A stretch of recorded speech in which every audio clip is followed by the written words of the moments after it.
हमने पार्ट 2 लाख की चूड़ियाँ पढ़ा था, जिसमें बताया गया था कि बदलू का किस तरह से वह लाख की चूड़ियों का व्यापार करता था और वस्तु विनिमय द्वारा वह व्यापार करता था। और उसके पश्चात जैसे ही मशीनी युग आ गया तो उसका व्यापार ठप हो गया और कांच की चूड़ियों ने ले लिया। तो ये उसका पाठ का सार था। उसके पश्चात हम थोड़ा शब्दार्थ पढ़ेंगे। मैं बोल रही हूँ, आपको सबको अपनी नोटबुक में करना है। ये चाव, चाह, रुचि या तीव्र इच्छा। सलाख, सलाई, धातु की छड़। मुंगरी, गोल, मुठियादार लकड़ी जो ठोकने पीटने के काम आती है, जो मुख्यतया लाख की चूड़ियों को ठोकने पीटने में या लाख को ठोकने पीटने में काम में आती है। पैतृक, पूर्वजों का या पिता से प्राप्त या पुश्तैनी। खपत, माल की बिक्री।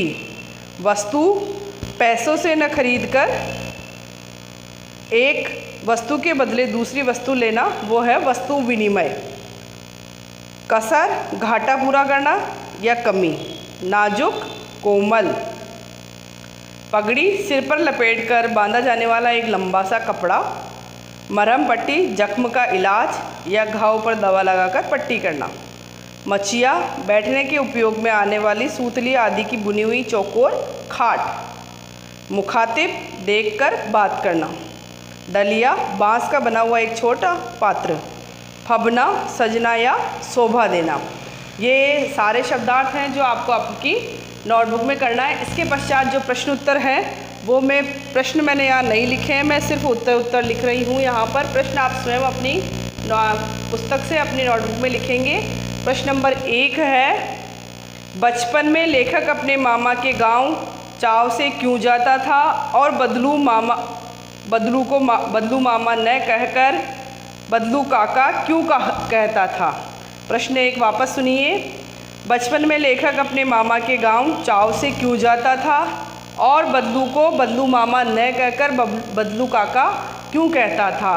तो इसका जवाब है, बचपन में लेखक अपने मामा के गांव बड़े चाव से जाता था क्योंकि वहाँ बदलू मनिहार उसे लाख की रंग बिरंगी गोलियां देता था। लेखक बदलू को मामा न कहकर काका इसलिए कहता था क्योंकि गांव के सारे बच्चे उसे बदलू काका कहते थे और वो छोटा बच्चा था, इसलिए वो भी बच्चों के साथ उसको काका ही कहता था। ये है प्रश्न 1 का जवाब। प्रश्न नंबर 2, वस्तु विनिमय क्या है, विनिमय की प्रचलित पद्धति क्या है। वस्तु, उत्तर देखिए आप दूसरे नंबर का। वस्तु विनिमय वह पद्धति है जिसमें किसी वस्तु के बदले मनचाही वस्तु प्राप्त की जाती है। इस पद्धति में रुपयों के लेन देन के स्थान पर वस्तुओं का ही लेन देन होता है।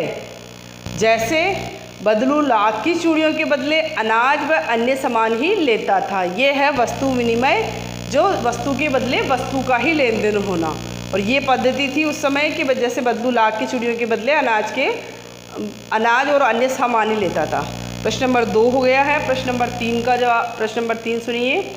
मशीनी युग ने कितने हाथ काट दिए हैं, इस पंक्ति में लेखक ने किस व्यथा की ओर संकेत किया है। मशीनी युग ने बहुत सारे हाथ काट दिए हैं। इस पंक्ति में लेखक ने मशीनों के अंधाधुंध प्रयोग से बढ़ती बेरोजगारी की ओर संकेत किया है। मशीनों के कारण छोटे उद्योग व पैतृक व्यवसाय भी नष्ट हो चुके हैं और लेखक ने कारीगरों की इस व्यथा की ओर संकेत किया है कि मशीनी युग के कारण कितने सारे लोग व्यर्थ हो गए हैं, बेकार हो गए हैं। ये प्रश्न नंबर 3 तक है। आगे के प्रश्नों के लिए और मैं आती हूँ। प्रश्न नंबर 4। प्रश्न नंबर 4 है, बदलू के मन में ऐसी कौन सी व्यथा थी जो लेखक से छिपी न रह सकी।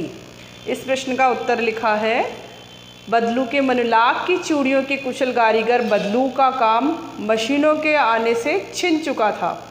वह असहाय और लाचार हो गया था। जिन कांच की चूड़ियों से उसे नफरत थी, आज उसे सब जगह वही दिखाई पड़ रही थी। अब हाथ की कारीगरी की अपेक्षा चमक दमक को महत्व दिया जाने लगा था। यही व्यथा लेखक से छिपी न रह सकी।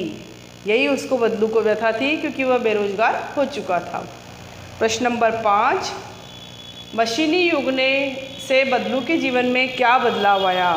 मशीनी युग से बदलू के जीवन में क्या बदलाव आया? इसका जवाब है उत्तर नंबर 5, मशीनी युग के कारण बदलू का काम छिन जाने से वह बेरोजगार हो गया था। उसे गरीबी का जीवन जीना पड़ रहा था।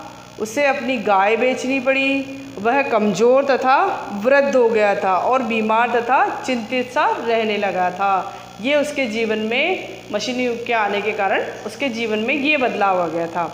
और ये पांचों जो प्रश्न हैं, प्रश्नों के उत्तर आपको अपनी अपनी पाठ्य पुस्तक जो इसकी हिंदी की जो नोटबुक बना रखी है प्रश्न उत्तर वाली, उसमें करना है। साथ ही इससे पहले शब्दार्थ करने, शब्दार्थ और ये प्रश्न उत्तर करने हैं। आगे करने के लिए हम लोग कल बात करेंगे।